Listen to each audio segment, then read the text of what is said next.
সামনে এই যে বলা হচ্ছে 2023 সাল, শুধু 23 সাল না, আমার অবজারভেশন 2026-27 পর্যন্ত একটা অর্থনৈতিক মন্দা চলতে পারে।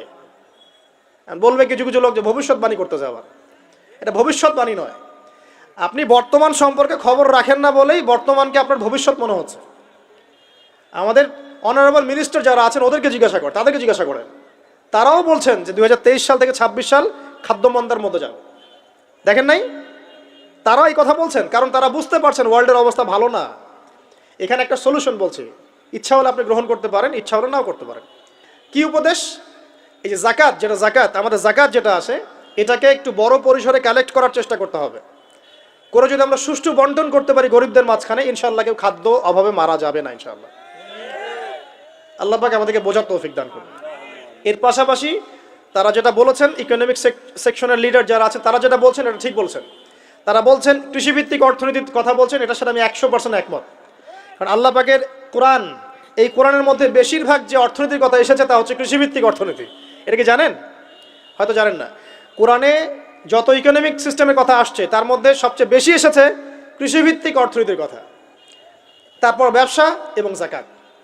অতএব তারা ঠিকই বলেছেন, দেশের যারা ইকোনমিক সেকশনে গবেষণা করছেন তারা ঠিক কথাই বলেছেন যে কৃষিভিত্তিক অর্থনীতি হচ্ছে আমাদের অর্থনৈতিক মন্দা দূর করার অন্যতম উপায়। ঠিক বলেছেন, আমি একমত। বিশ্বকে একটা খাদ্য মন্দার দিকে ঠেলে দেওয়া হচ্ছে, বিশ্বকে একটা দুর্ভিক্ষের দিকে ঠেলে দেওয়া হচ্ছে, এবং মহামারীর মধ্য দিয়ে অলরেডি কিন্তু আমাদের বিভিন্ন দেশের ইকোনমিক অবস্থা ভালো না। তার উপরে খাদ্য সংকট, তার উপরে যে বৈশ্বিক যুদ্ধগুলো, আমদানি রপ্তানি বন্ধ হয়ে যাচ্ছে, তেল গ্যাসের দাম বেড়ে যাচ্ছে, জনগণ হাহাকার করছে। এই পলিটিক্যাল গ্লোবাল অ্যাফেয়ার্সের ফিতনা এগুলা। তা আপনাকে এই জন্যই প্রথমে আমি একটা কথা বললাম যে ফিতনাময় একটা পরিবেশে একজন মুমিন যার অন্তর্দৃষ্টি আছে, যে কোরআন এবং সুন্নাহ দিয়ে এই বিশ্বের এই রহস্যগুলো উদ্ঘাটন করতে পারে, সে ভালো থাকতে পারে না। তার মনটা সবসময় কিন্তু মানে ব্যাকুল থাকবে যে কিভাবে এইসব সমস্যা থেকে নিজে উত্তরণের পথ খুঁজতে পারি, আর আমার পরিবারকে বাঁচাতে পারি, আর আমার জনগণকে বাঁচাতে পারি। আর যদি আপনি আত্মকেন্দ্রিক হন, স্বার্থপর হন, তাহলে নিজের চটকায় তেল দিবেন, নিজে ভালো থাকলেই বাপের নাম। তো দেখুন, এই জামানার কথাই নবীজি বলছেন সাল্লাল্লাহু আলাইহি ওয়াসাল্লাম, তোমাদের সামনে এমন একটা যুগ আসছে, নবীজি বলছেন জামানা সবরিন, কঠিন জামানা, যে জামানায় ঈমান নিয়ে চলাটা হবে হাতের মধ্যে আগুন নিয়ে চলার মতো। তো নবীজি বলছেন ওই সময়ে, সাহাবী জিজ্ঞাসা করছেন, ইয়া রাসূলুল্লাহ, আমি ওই সময়ে কি করব? ওই সময় আমি কি করব? আমাকে কি পরামর্শ দিচ্ছেন? নবী সাল্লাল্লাহু আলাইহি ওয়াসাল্লাম বলছেন, হে আমর ইবনে আস, তুমি ওই সময় বাড়িতে অবস্থান করো, বাসায় থাকো, বিনা প্রয়োজনে বাড়ির বাইরে এসো না। ওই সময় তুমি নিজের পাপের জন্য আল্লাহর কাছে ক্রন্দন করতে থাকো, বিনা প্রয়োজনে বাড়ির থেকে বের হয়েও না। আর মানুষের সাথে এত বেশি মেলামেশা করো না, নিজে তোমার আমল, তোমার গুনাহ নিয়ে ব্যস্ত থাকো, তোমার পাপের জন্য আল্লাহর কাছে কান্নাকাটি করো, ইনশাল্লাহ তুমি নাজাত পেয়ে যাবে। এটা একটা অপশন, মানে ফিতনাময় পরিবেশে আপনি কিভাবে বাঁচবেন, এটা একটা অপশন।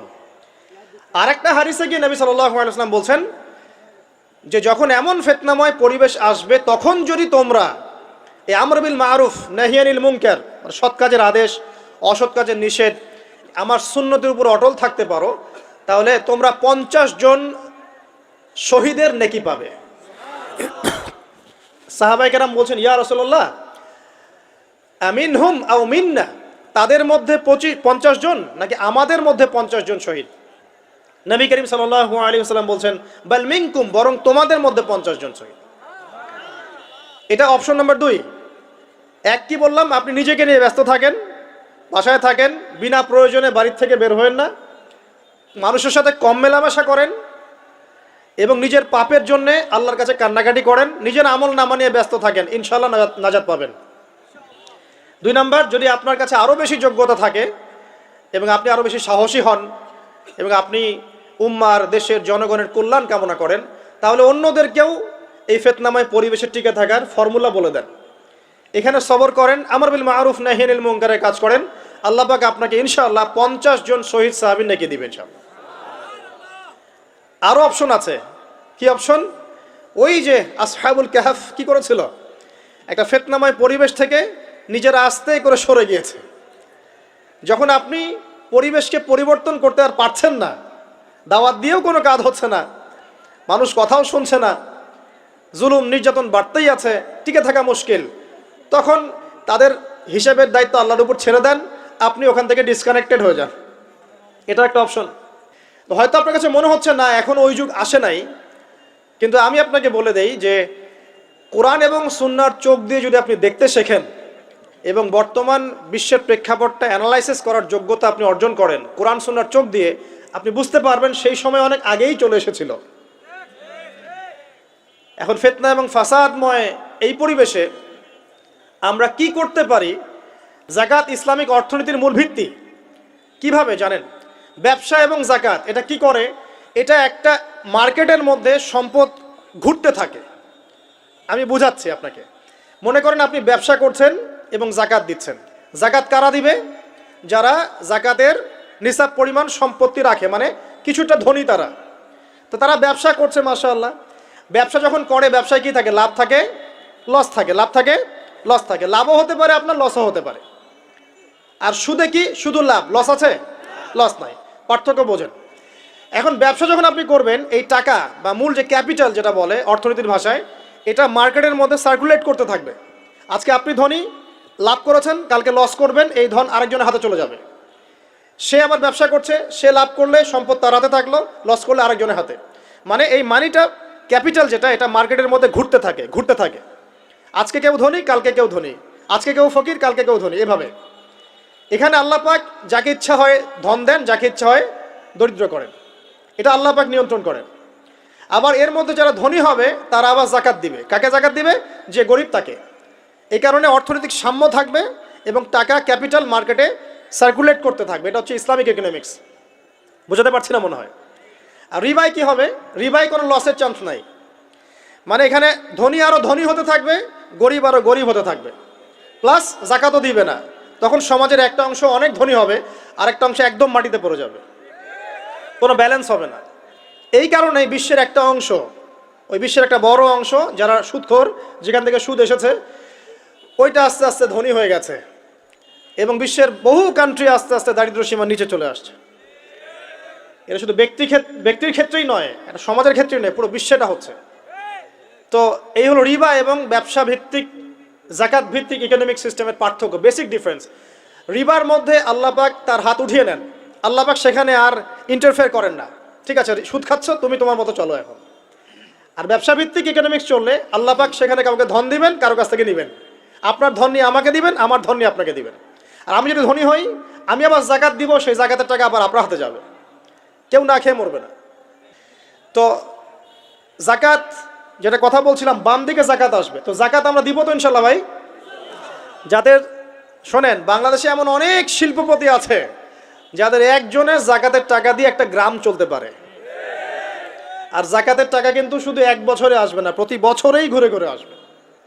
মনে করেন যে আপনাদের এলাকার মধ্যে অনেক বিত্তশালী আছেন, আমি দোয়া করি মন থেকে আল্লাহ পাক বিত্তশালীদের অন্তরটাকে নরম করে দিক এবং ওসমান রাদিয়াল্লাহু আনহুর মতো দানশীল করে দিক। আমরা দোয়া করি। আমরা কারো খারাপ চাবো? সবার জন্য হেদায়েতের দোয়া করব। টাকা থাকতে তো সমস্যা নাই, কিন্তু টাকা থেকে যদি উসমান রাদিয়াল্লাহু আনহু হতে না পারলাম তাহলে সমস্যা। টাকা থাকতে কোনো সমস্যা নাই, ধন আপনাকে আল্লাহ দিতেই পারেন। এই ধনটাকে উসমান গনি রাদিয়াল্লাহু আনহুর মতো আল্লাহর পথে বিতরণ করে দেন, ইনশাআল্লাহ আল্লাহ পাক আপনাকে জান্নাতুল ফেরদৌস দান করবেন ইনশাআল্লাহ। তো অনুরোধ থাকবে, দেখেন, আপনারা যদি একটা এলাকার যাকাত কালেক্ট করতে পারেন, মনে করেন কথার কথা এখানে কিছু মেয়ে আছে যারা খারাপ পথে পা বাড়িয়েছে, আমার কথা বুঝতে পারছেন? আচ্ছা, এরকম পল্লী অনেক জায়গায় আছে না? এক বছরের যাকাতের টাকা দিয়ে সমস্ত যৌনপল্লীর মেয়েদেরকে কাজ দেওয়া সম্ভব, কর্মে আনা সম্ভব।